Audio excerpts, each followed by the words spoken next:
کب نہیں؟ اے ایمان والو، تم پر روزے فرض کیے گئے ہیں جیسے تم سے پہلے لوگوں پر روزے، پہلے لوگوں کا کیا من قبلکم کا ذکر کیا، من بعدکم کا ذکر نہیں کیا، اس لیے کہ حضور کے بعد کوئی نبی آ سکتا نہیں، حضور کے بعد کوئی امت آ سکتی نہیں۔ اچھا، یہ جو رسول کریم نے فرمایا میری امت میں 30 دجال آئیں گے، کتنے دجال؟ 30 کذاب آئیں گے، دجال آئیں گے، اور ان میں سے ہر ایک کا دعویٰ ہوگا کہ میں نبی ہوں، ہر ایک کا دعویٰ ہوگا کہ میں، تو سب سے پہلا دجال، سب سے پہلا کذاب اس امت میں وہ مسیلمہ کذاب جو نبی پاک کی زندگی میں لی، اس نے دعویٰ نبوت کر دی، اس نے رسول اللہ کا پیغام بھیجا نبی پاک کہ آپ حجاز مقدس کی طرف کے نبی بن جائیں اور میں اس علاقے کا نبی بن جاؤں، میں تو میرے ساتھ علاقہ تقسیم کر، میرے ساتھ کیا تقسیم کر لیں؟ علاقہ تقسیم کر لیں۔ رسول اس نے چونکہ 2 بندے بھیجے تھے، وفد بھیجا 2 بندوں کا، سفیر بنا کر بھیجا، حضور نے فرمایا اگر یہ لکھا ہوا نہ ہوتا کہ سفیر کو قتل کرنا جائز نہیں، سفیر کو قتل کرنا جائز نہیں تو میں تمہیں قتل کروا دیتا، تو کیا بات لے کر آئے ہو؟ نبوت تو یہ اللہ کی طرف سے انعام ہے، جس کو اللہ یہ انعام عطا فرمائے، اس کے علاوہ کسی اور کو تو نبوت فرمائشی طور پر تو نبی تو نہیں بن سکتا، کبھی مجھے بھی نبی بنا دے، میں بھی نبی بن جاتا ہوں۔ جب رسول اللہ کا انتقال ہوا اس کے بعد سب سے بڑا معرکہ جو ہوا وہ معرکہ ہے جنگ یمامہ ہوا، جس میں صحابہ کرام نے 1300 صحابہ نے اپنی جانیں قربان کی۔ صحابی کون ہوتا ہے؟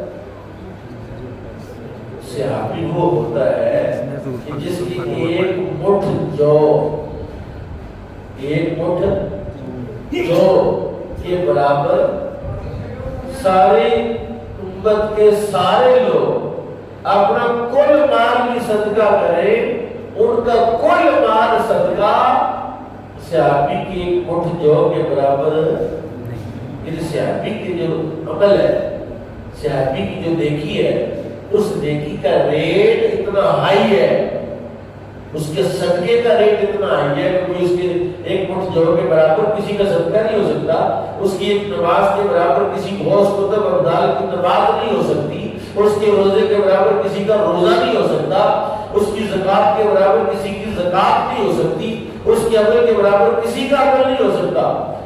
ان صحابہ نے یہ سمجھا کہ ہماری زندگی عقیدہ ختم نبوت کے لیے اگر قربان ہو جائے تو یہ ہماری زندگی کا بہترین مصرف ہے کہ 1300 صحابہ نے اپنی جانیں قربان کی، اور مسیلمہ کذاب جب تک قتل نہیں ہوا، جب تک واصل جہنم نہیں ہوا، انہوں نے وہ جنگ ختم، کہتے ہیں 1300 صحابہ میں، صحابہ کے اندر بھی درجات ہیں، صحابہ کے اندر بھی السابقون الاولون من المہاجرین والانصار، صحابہ میں بھی اللہ تعالی نے درجے بنائے ہیں، مرتبے عطا، ان میں صحابہ میں سب سے بڑا مرتبہ کس صحابی کا تھا؟ جو ہجرت سے پہلے جس نے ایمان قبول کیا وہ بڑے مرتبے والا صحابی، جی جنہوں نے فتح مکہ سے پہلے ایمان قبول کیا وہ بڑے مرتبے والا صحابی۔ اور صحابہ میں جو مراتب تھے ان میں سب سے بڑا مرتبہ تو جناب ابوبکر صدیق کا ہے، اس کے بعد جناب فاروق اعظم کا ہے، اس کے بعد جناب عثمان غنی کا ہے، اس کے بعد جناب مولا علی شیر خدا کرم اللہ تعالی وجہ کریم کا ہے، اس کے بعد جو ہے وہ بدری صحابہ ہے، اس کے بعد اشرف مبشرہ صحابہ ہے، یہ 10 صحابہ کو رسول اللہ جنت کی بشارت عطا فرمائی۔ اس کے بعد وہ صحابہ جنہوں نے غزوہ بدر میں شرکت کی اور رسول اللہ کے لیے اپنی جان قربان کرنے کے لیے پیش کر دی، وہ صحابہ عظمت والے ہیں جب قرآن کریم میں لا يستوي القاعدون من المؤمنین غیر اولي الضرر منکم والمجاہدون فی سبیل اللہ باموالہم وانفسہم فضل اللہ المجاہدین باموالہم وانفسہم علی القاعدین درجہ. اللہ نے کہا جو جہاد کے لیے نکلے اپنے مال کے ساتھ اور اپنی جانوں کے ساتھ اللہ نے ان کو فضیلت دی. ان پر جو بیٹھے رہے کسی بزرگ کی بنیاد پر بیماری کی بنیاد پر جہاد نہیں کر سکے تو صحابہ کرام نے علم کے اعتبار سے جو صحابی جس کو قاری صحابی کہتے ہیں کون سا صحابی قاری صحابی یہ قاری صاحب ہے تو قاری صاحب کی شان مقتدیر سے تفسیر ہوتی ہے کیونکہ قاری قرآن آتا ہے. صحابہ میں جس صحابی کو قرآن آتا تھا ان میں 700 صحابہ جو قاری قرآن صحابہ تھے. نہیں آپ سمجھے یہ بات. اب ان کا قرآن اور قاری صاحب کے قرآن میں فرق ہے. انہوں نے قرآن ڈائریکٹ رسول اللہ سے سنا. کیسے سنا؟ اب یہ ذمہ داری تھی ان صحابہ پر کہ جو قرآن انہوں نے رسول اللہ سے سنا وہ امت تک پہنچاتے. وہ تابعین تک متبع تابعین تک ہم تک جو قرآن پہنچا انہیں کا پہنچا ہے وہ پہنچا. تو ختم نبوت کی تحفظ کے لیے 700 قاری قرآن صحابہ نے اپنی جانیں قربان کر دی. یہاں تک خدشہ ہو گیا کبھی اگر یہ سارے قاری اسی طرح شہید ہو گئے تو قرآن کیسے باقی بچے گا؟ قرآن کی روایت، قرآن کی قرات، قرآن کا لہجہ. جب قرآن نازل ہو رہا تھا رسول اللہ کیسے پڑھتے تھے وہ تو صحابی بتا سکتے ہیں نا، کوئی اور تو نہیں بتا سکتا. تو یہ جو عقیدہ ختم نبوت ہے جس کا یوم ختم نبوت کب ہے؟ کل 7 ستمبر کو کیا ہوا؟ قادیانیوں کو کافر قرار دیا پاکستان کی قومی اسمبلی نے. کیا ہوا؟ قادیانیوں کو کافر قرار دیا گیا. 7 ستمبر کو 1973 کا جو عید ہے اس کے اندر باقاعدہ طور پر اس کو کافر قرار دیا گیا اور یہ طے کیا گیا ان کی کسی مسجد کو عبادت خانے کو مسجد نہیں کہہ سکتے. قادیانیوں کو عبادت تبلیغ کی اجازت نہیں ہے. وہ مسلمانوں کے جو شعار ہیں ان میں سے کوئی شعار اختیار جو مسلمانوں کی نشانی ہے علامات وہ اختیار نہیں کر سکتے. وہ اپنا عبادت خانہ نیا نہیں بنا سکتے، اجازت نہیں ہے ان کو. آئین پاکستان میں یہ لکھا ہوا ہے. تو یہ 7 ستمبر کا دن قادیانیوں کے خلاف میرا نقطہ نظر یہ ہے کہ ہمارے سارے حضور کے غلاموں کو جو ختم نبوت کے عقیدے کے دلائل ہیں وہ یاد ہونا چاہیے. ہم ادھر توجہ نہیں کرتے. پرسوں درسوں بیچ تھا انڈیا پاکستان کا ہر گیند لڑکوں کو یاد ہے، ہر پلیئر یاد ہے، ہر چوکا چھکا یاد ہے. اگر نہیں یاد ہے تو رسول اللہ کی ختم نبوت کا عقیدہ یاد نہیں.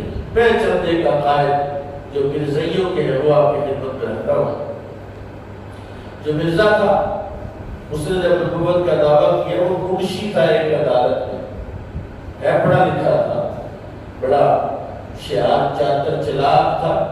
انگریز نے اس کو دیکھا کہ وہ بندہ بڑا شعار ہے، اس کی تربیت کی، اس کو دور سکھائے، اس کو پروٹوکول دیا. اور یہ قادیان کے ساتھ ناروال کے تردارپور سے تھوڑا سا آگے جائے تو قادیان گاؤں ہے جی، وہاں کا وہ رہنے والا تھا. اس کو انہوں نے تیار کیا تو دعویٰ نبوت کا. اب جب اس نے شروع میں وہ شروع ہو گیا، اس نے دعویٰ کیا کہ میں امام مہدی، پہلا دعویٰ اس نے کیا کہ میں امام مہدی. امام مہدی کو جانتا ہوں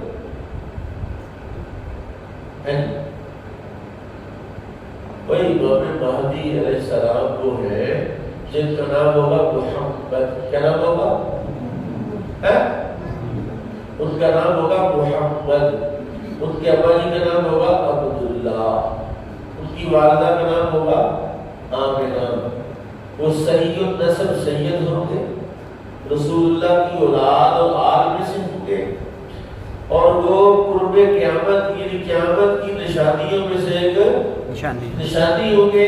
جب وہ تشریف لائیں گے، جب وہ پیدا ہوں گے تو پھر حضرت عیسیٰ علیہ السلام تشریف لائیں. ملک شام کے ایک مسجد میں وہ امامت کے فرائض سر انجام دے رہے ہوں گے. نماز فجر کا وقت ہوگا کہ حضرت عیسیٰ علیہ السلام اس طرح دو فرشتوں کے کندھوں پر ایسے ہاتھ رکھا ہوگا اور فرشتوں نے حضرت عیسیٰ کو اٹھایا ہوگا. وہ آسمان سے اترے اور اس مینار پر فرشتے کو اتار دیں. وہ مینار کی سیڑھیاں اترتے اترتے اترتے اترتے مسجد کے حال میں آئیں گے. وہاں تکبیر ہو چکی ہوگی، فجر کی جماعت کی تکبیر ہو چکی ہوگی. مسجد میں موجود ہر بندہ جانتا ہوگا کہ حضرت عیسیٰ علیہ السلام، اور حضرت امام المہدی کے مصلے پر کھڑے ہو گئے تو آپ مصلہ چھوڑ کے پیچھے ہو جائیں. حضرت عیسیٰ علیہ السلام کہیں گے کہ آپ نماز پڑھیں.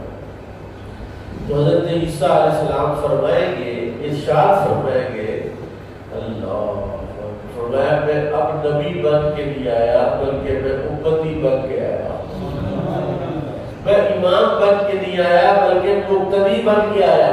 اور یہ بات میرے غریب آقا نے اپنے صحابہ میں بیٹھے کہی. فرمایا ہو میرے صحابہ پر تمہاری کیا شان ہوگی، اس وقت تمہارا کیا مقام ہوگا جب عیسیٰ ابن مریم تم میں ہوں گے اور امام تمہیں میں سے ایک شخص ہوگا وہ مقتدی بن کے پیچھے کھڑے ہوں. انبیاء میں سے عیسیٰ تشریف لائیں گے. تو حضرت امام مہدی علیہ السلام کے بارے میں مرزا نے پہلا دعویٰ کیا کہ میں امام مہدی، میں کون ہوں امام. اس کے بعد پھر اللہ اس نے دعویٰ کیا کہ نہیں میں عیسیٰ، میں کون ہوں عیسیٰ. اب اس عیسیٰ علیہ السلام کے بارے میں ہمارا عقیدہ کیا ہے؟ یہ سورہ المائدہ کے اندر اور سورہ نساء کی جو آخری آیات ہے جہاں سے چھٹا پارہ سٹارٹ ہوتا ہے اس کے دوسرے رکوع میں بڑی تفصیل ہے. اور میں سمجھتا ہوں کہ ہمیں وہ سارے دلائل یاد ہونے چاہیے کہ حضرت عیسیٰ علیہ السلام کے بارے میں ہمارا عقیدہ یہ ہے، اسلام کا عقیدہ یہ ہے کہ حضرت عیسیٰ علیہ السلام فوت نہیں ہوئے، ان کو یہودیوں نے قتل نہیں کیا. وما قتلوه وما صلبوه، اللہ کا قرآن کہہ رہا ہے نہ انہیں قتل کیا گیا نہ انہیں سولی پر چڑھایا گیا، ولکن شبہ لهم، ان پر شبیہ ڈال دی گئی. بل رفع اللہ علیہ، 33 سال کی عمر تھی. کتنی؟ 33 سال کی عمر تھی. حضرت عیسیٰ علیہ السلام کو اللہ نے آسمانوں پر اٹھا لیا اور آپ جب تشریف لائیں گے تب بھی آپ کی عمر کتنی ہوگی؟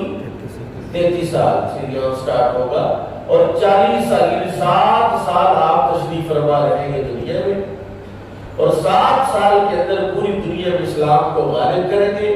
یہودیوں کو چڑ چڑ کے قتل کریں گے، عیسائیوں کو دعوت دیں کہ کلمہ پڑھ لیں، جو عیسائی کلمہ پڑھ لے گا بچ جائے گا، باقی سارے عیسائیوں کو کاٹ دیں گے گاجر پوڑی کی طرح. اور حضرت عیسیٰ علیہ السلام کے بارے میں مرزے نے کہا کہ نہیں عیسیٰ تو بہت ہو گئے معاذ اللہ. یعنی اہل اسلام اور مسلمانوں سے ہٹ کر عقیدہ دیا، وہ عیسائیوں والا عقیدہ، وہ یہودیوں والا عقیدہ اس نے بتایا اور کہا عیسیٰ بہت ہو گئے اور عیسیٰ دوبارہ پیدا ہو گئے. تو چونکہ میں پیدا ہوا لہذا میں عیسیٰ، لہذا میں کیا ہوں؟ عیسیٰ. اب یہ دوسرا دعویٰ اس کا ہوا. اب تیسرا دعویٰ اس کا ہے.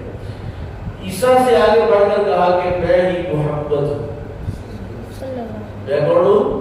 معاذ اللہ میں نبی ہوں اور میرا نام احمد ہے. غلام احمد ہے اس کا نام، میرا نام احمد ہے. اور اس نے اس طرح کی واقعاتیاں کی. پھر اس سے بھی ایک اسٹیپ آگے بڑھا کہ میں اللہ میں پڑھوں اللہ، اس کے بارے میں اتنی بکواس ہے کہ اس کو اس مسجد کے مسلح پر بیٹھ کے اس کی واقعات باتیں جو ہے وہ نہیں کی جا سکتی، لیکن میں صرف آپ کو چند آیات حضرت عیسیٰ علیہ السلام کے حوالے سے وہ دلیل یہ دیتا ہے، مرزا دلیل دیتا ہے، یہ مرزائی دلیل یہ دیتے ہیں کہ دیکھو قرآن شریف میں لکھا ہوا ہے محمد اللہ رسول، محمد صلی اللہ علیہ وسلم نہیں ہے اللہ کے رسول، یعنی یہ عیسیٰ علیہ السلام کے فوت ہونے یا ان کے قتل ہونے کے دلیل دی اس نے۔ اور ہمارے لڑکے جو ہے وہ میں سوچ رہا ہوں کہ اس بنا کے ستمبر کے اندر ہی ہم کوئی 7 روزہ عقیدہ ختم نبوت کورس کروائیں، جس میں یہ دلائل لکھ کر باقاعدہ وہاں یاد بھی کرائیں اور ایک کتابی شکل میں آپ کے حوالے کریں۔ اور یہ جو کام ہے ختم نبوت کا جو کام ہے، یہ پتہ کتنا بڑا کام ہے۔ مرزا نے یہ دعویٰ کیا، چیلنج کیا اس نے کہ میں نبی ہوں، اگر میرے جیسا کوئی عالم ہے قرآن کا ماہر ہے تو سامنے جاؤ۔ اور اس نے دعویٰ کیا کہ میں سورہ فاتحہ کی تفسیر لکھتا ہوں، لاؤ کہ میرے ساتھ ساتھ عربی میں سورہ فاتحہ کی تفسیر لکھی۔ اب پیر مہر علی شاہ صاحب رحمۃ اللہ علیہ نے آپ نے تیرا چیلنج قبول ہے، میں بھی تفسیر لکھوں گا تو بھی تفسیر لکھ، اور تفسیر سورہ فاتحہ بھی لکھی جائے، لیکن اس کی شرط یہ ہوگی کہ کاغذ اور قلم تم بھی لے آ، کاغذ اور قلم میں بھی لے آتا ہوں۔ سپریم کورٹ کے جج کی عدالت میں سپریم کورٹ میں جاتے ہیں، قلم اور کاغذ تو اپنا رکھ دے، قلم اور کاغذ میں رکھ دیتا ہوں۔ اب کس کا قلم بغیر پکڑے خود لکھے وہ سچا ہو۔ اگر تو کہتا تو نبی ہے تو آٹھ میدان میں کہ میں قلم رکھتا ہوں اور میرا قلم خود قرآن کی تفسیر لکھے گا، میں اس کو پکڑوں گا کہ نہیں، تو آمدار ہو۔ حالانکہ کوئی اگر نبوت کا دعویٰ کرے اور آپ اس سے کہ اچھا اگر آپ نبی ہے تو نبوت کا کوئی معجزہ ہوتا تو معجزہ دکھا، اگر کسی مسلمان نے کسی جھوٹے نبی سے معجزہ طلب کیا تو وہ بھی کافر ہو جائے، کیونکہ وجہ یہ ہے اب رسول اللہ نے فرمایا میرے بعد کوئی نبی ہو سکتا نہیں، اس نے تو کہا اگر تو نبی ہے تو معجزہ دکھا۔ اس لیے امام اعظم ابو حنیفہ نے لکھا ہے الفقہ الاکبر کے اندر کہ اگر کسی نے جھوٹے نبی سے نبوت کی دلیل طلب کی، اس کی دلیل طلب کرنے کے ساتھ ہی وہ دار اسلام سے خارج ہو جائے گا، کیونکہ ختم نبوت کے عقیدے کی بنیاد ہے کہ آپ کسی کو نبی ماننے ورکائی پاڑ ورکائی۔ اچھا وہ مرزا بھاگ گیا، اس نے کہا قلم کیسے لکھے، قلم کیسے لکھے۔ کسی شخص نے پیر مہر علی شاہ صاحب سے پوچھا کہ حضرت صاحب اگر وہ میدان میں آ ہی جاتا وہ تو جھوٹا تھا، اگر وہ کہتا تفسیر لکھ لیتے آؤ میدان میں آ جاتا تو آپ کو یقین ہے کہ آپ کا قلم لکھتا۔ اب سنیے ذرا اس نے حضرت پیر مہر علی شاہ صاحب نے کیا کہا۔ اب پیر صاحب نے کہا مجھے اللہ کی عزت کی قسم ہے یہ بات میں نے اپنے پاس سے کی نہیں تھی، جس وقت میں نے یہ بات کی اس وقت رسول اللہ میرے پاس موجود تھے، اور حضور نے فرمایا اے مہر علی اگر میری ختم نبوت کے لیے تجھے دلیل دینی پڑے کہ سورج مغرب سے طلوع ہو تو اشارہ کرے گا مغرب سے سورج کے طلوع کا، اور میں محمد رسول اللہ اپنی ختم نبوت کے تاج اور ختم نبوت کے تحفظ کے لیے سورج کو مغرب سے طلوع کر دوں گا۔ یہ حال ہے اس شخص کا جو عقیدہ ختم نبوت کی تحفظ کے لیے اور ختم نبوت کے لیے نکلتا ہے، اس کے پیچھے رسول اللہ کی تائید اور نصرت ہوگی۔ اس لیے کل کا دن ہم نے 7 ستمبر منانا ہے۔ کیا کرنا ہے؟ 7 ستمبر منانا۔ جو بندے فیس بک چلاتے ہیں یہ کم از کم 7 نئی پوسٹیں لکھیں، اپنے دوستوں کو ساتھیوں کو کہیں کہ کل جس طرح 12 ربیع الاول مناتے ہیں اور حضور کی ولادت کا دن، اسی طرح 7 ستمبر ہے پاکستان، اور یہ پاکستان کے اعزاز حاصل ہے۔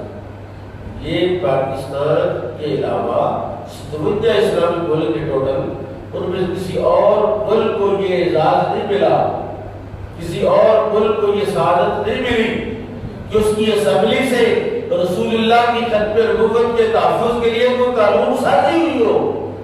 یہ اعزاز ملا ہے تو پاکستان کو ملا ہے، تو پاکستانیوں کے لیے انعام کی بات ہے۔ میرے قریب آقا امام الانبیاء صلی اللہ علیہ وسلم فرماتے ہیں کہ تم آخری امت ہو اور میں آخری نبی ہوں، میرے بعد کوئی نبی آ سکتا نہیں۔ ایک شخص نے لکھا ہے، میں نام نہیں لوں گا چونکہ اب اس طرح کا ماحول نہیں رہا، اس نے کہا کہ اگر حضور کے بعد بھی کوئی نبی آ جائے تو حضور کی ختم نبوت میں کوئی فرق نہیں آتا۔ یہ بات کرتی مولوی صاحب نے فتویٰ دیتی ہے، کتاب میں یہ بات درج ہے۔ ایک صاحب نے تقریر کرتے ہوئے قل هو اللہ ہے سنتے ہوئے چوڑا میں دیکھ بھئی، یہ میں اللہ نے قسم کھاتا ہوں، دیکھ بھئی تو مسلم میں قرآن شریف سامنے چوڑ بیٹھتا ہوں، قل هو اللہ چوڑا میں نام دے ماشاءاللہ آواز ہوئی، قل هو اللہ اللہ اللہ بھی نیاز۔ اس پر ایک بڑی سا تقریر کر، منبر پر بیٹھے بڑا زور شور سے تقریر کر دے، اس نے کہا اللہ بڑا بے نیاز ہے، اگر اللہ چاہے تو ایک آن میں، آن کہتے ہیں ایک سیکنڈ کو، ایک منٹ کو، ایک لمحے کو، اللہ چاہے تو ایک آن میں ہزاروں محمد پیدا کر دے۔ یہ بات اس نے کر دی۔ مولانا فضلیہ خیر آبادی رحمۃ اللہ علیہ نے چیلنج کیا اور کتاب لکھی امتناع النظیر۔ اس نے کہا اے تو 1,00,000 یا ہزاروں محمد کی بات کرتا ہے، میرے آقا جیسا دوسرا کائنات میں پیدا ہی نہیں ہو سکتا۔ کیوں نہیں ہو سکتا؟ کیونکہ اللہ کا شریک نہیں ہے نا۔ ہمارے آقا تو انسان ہے، بندے ہیں، بشر ہیں۔ کہا نہیں، مسئلہ یہ نہیں ہے، مسئلہ یہ ہے کہ نبی پاک کو اللہ نے کہا خاتم النبیین۔ کیا ہے؟ خاتم النبیین۔ اب حضور اگر خاتم النبیین ہے تو اور آپ جیسا پیدا ہوگا وہ بھی خاتم النبیین ہوگا۔ اگر ہزاروں محمد تو پیدا کرو گے تو ہزار